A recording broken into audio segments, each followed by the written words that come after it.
welcome you all for this class. Here, I will give one lecture regarding our Earth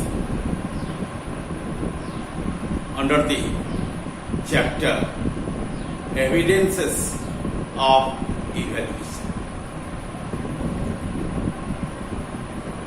You know, our Earth is one beautiful planet in the solar system. It is considered as one biosphere. It provides ample of facilities and scopes to remain different kinds of organisms. The organisms remain in that surface of the earth as a luxurious. It provides ample of facilities to sustain the organism. Curiosity on the planet Earth is going to more and more. So, we people know about its geographical concept on it. Our Earth, which one a planet, also one biosphere, formed by different zones. If you refill the earth through the globe or a spherical form, it generally considered from center to outer periphery or circumference. At the center, you find one core area, at where you find the core, which one laterally differentiate as outer core and inner core. Then, after it, you find another layer, which is generally enclosing to the core outwardly. That is named as mantle, M-A-N-T-L-E. And in mantle, the heavy metallic condition remaining in the liquid state. Then, after it, towards outside, you find one enclosure, a cover to the central core and mantle, named as crust, or simply you can say earth crust. Crust remaining outwardly, core remains inwardly, but in between them you find mantle. Okay? And you can get these layers whenever you study the cross section of the earth. Innermost, no doubt, is called as the core, and middle layer is known as the mantle, and the outermost layer called the crust. First of all, you know about the core. It is a central massive area which is divided into inner and outer core. Inner core, it contains solid iron and is about 800 miles its radius.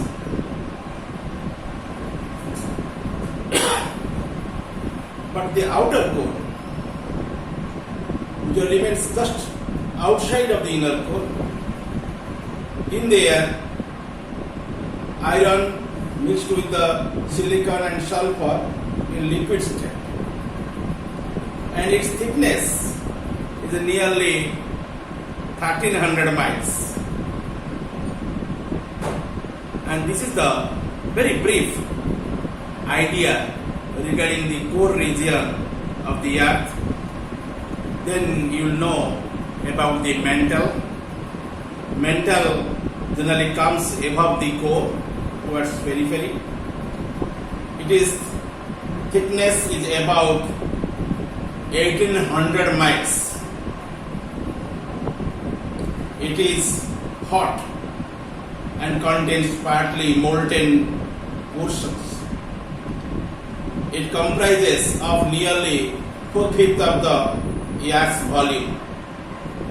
So it takes the major portion of the Earth.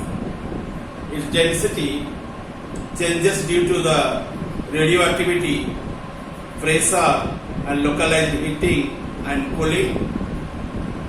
It undergoes repeated melting and crystallization. And it is the very brief concept regarding the mantle. Then you will know outward layer, which one is called as crust or earth crust.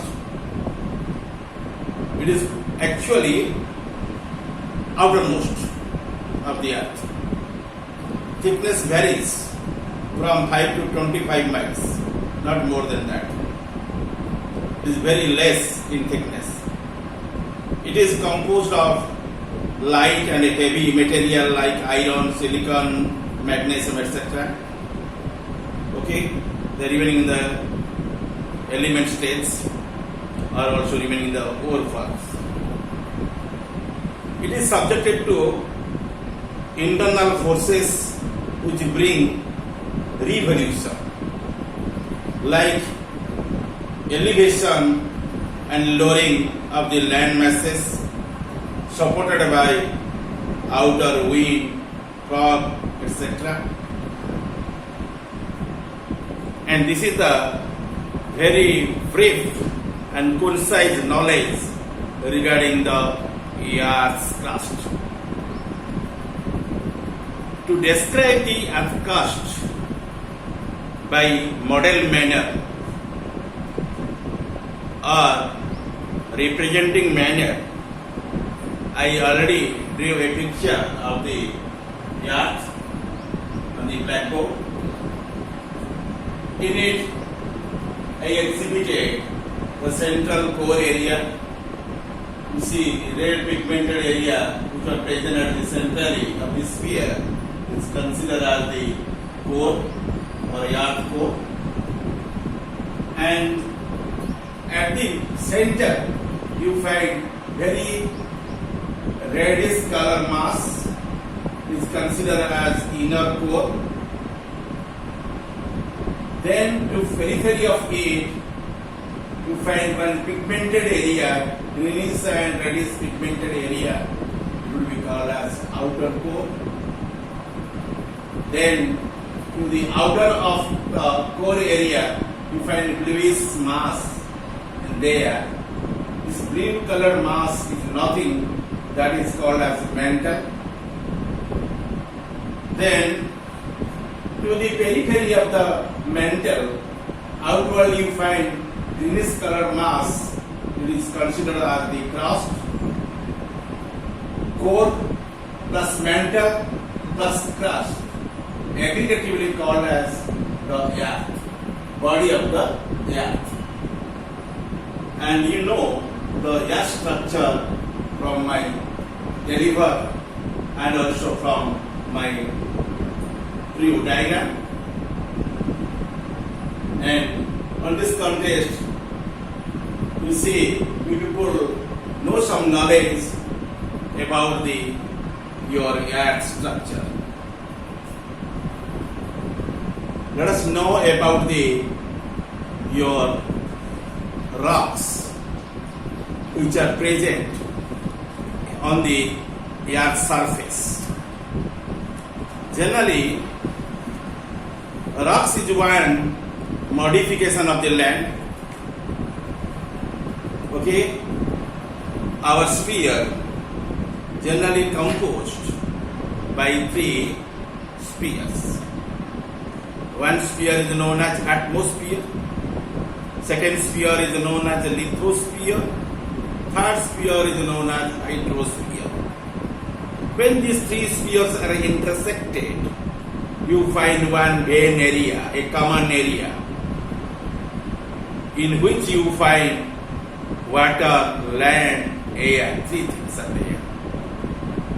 And that sphere, which one produced from the three spheres, known as biosphere. The Earth one is the best example of the biosphere. In the Earth, you find the rocks, hills, mountains, and plateaus. Then you find water bodies, which are present in the ponds, pools, beaches, reservoirs, lakes, oceans, seas, etc. Then you find the area in which you find the different animals are flying and gliding. Usually the avians are moving on them. Insects are also be gliding in there. Microbes are moving here and there in there. That is nothing. That is called as your atmosphere. It is filled with different gases. However, our topic is concentrated on the rocks and study the classification of rocks in here. The rocks can be classified into three forms: sedimentary, igneous, and metamorphic. First of all, you know about the sedimentary rocks. It contains various materials on the land deposited in form of sediments. In where? In the lakes, rivers, bed, and also in shallow seas.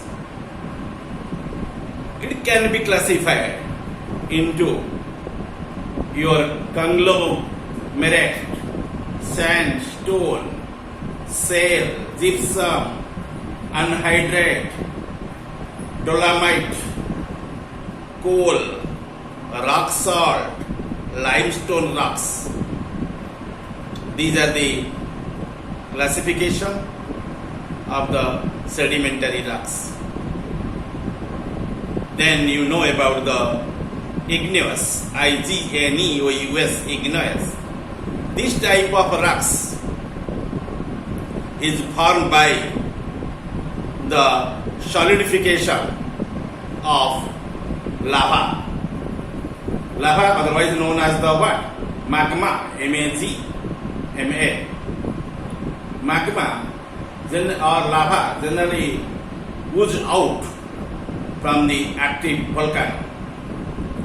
When volcano erupted, generally under eruption, lava would be eliminated out along with the different type of gases and dust particles.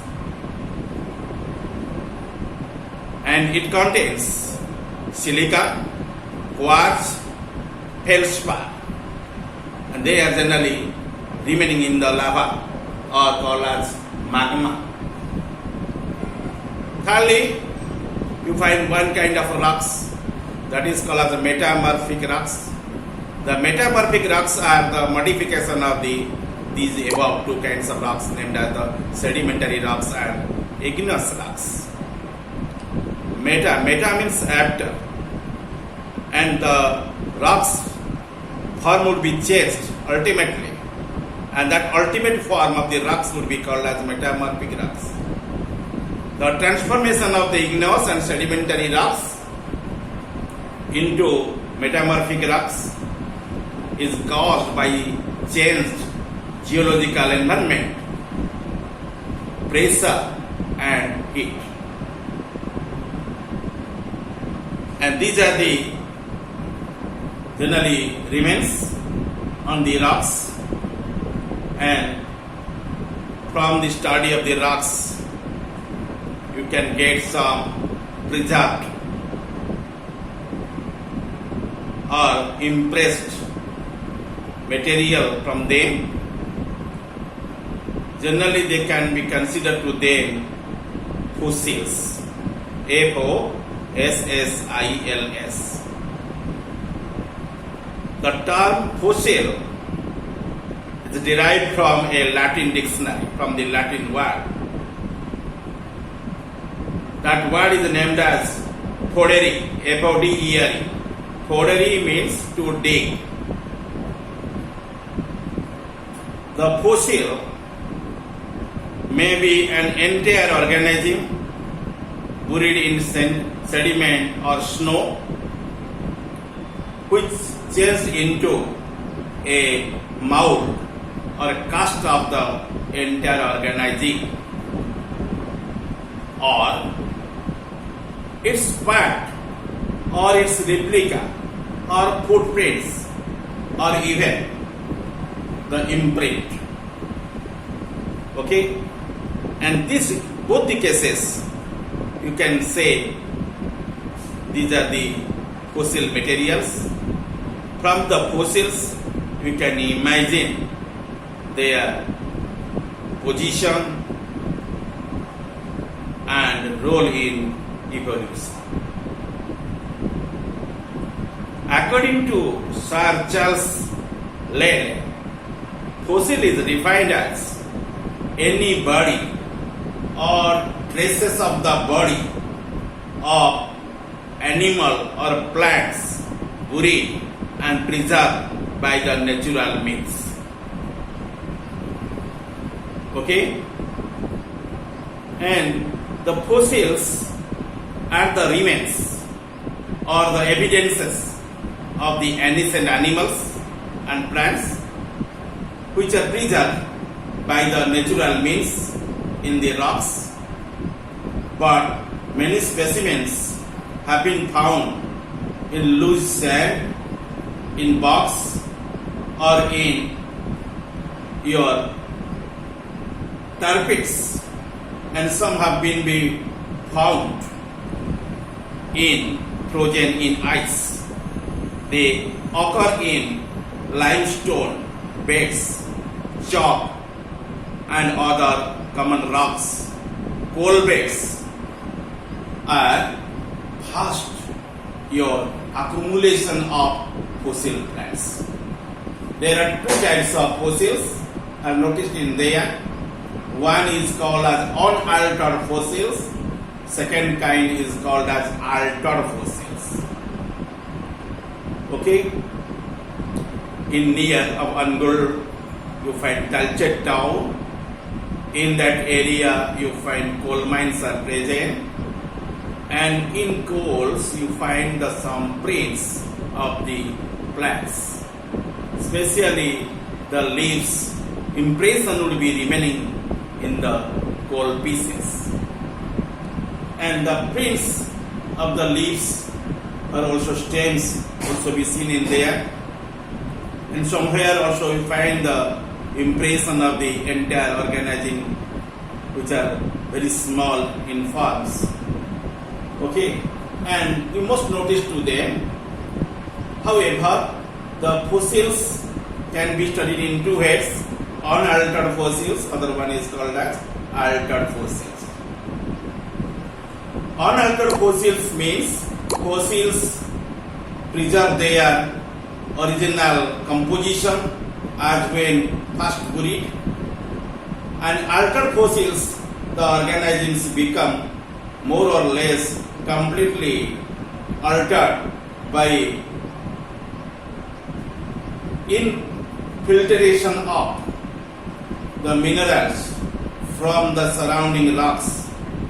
For such fossils, the term is called as your petrification is applied. That means turn to store. Okay, ultimately, under fossilization, that entire rock would be turned as stone. Okay, and in this manner, you people know the types of fossils, and it is not sufficient description to know about the types of fossils. In the coming class, I will say detail about the different types of fossils, and that one brings your knowledge. And okay, and you should wait for the next class to know about the types of fossils. Okay.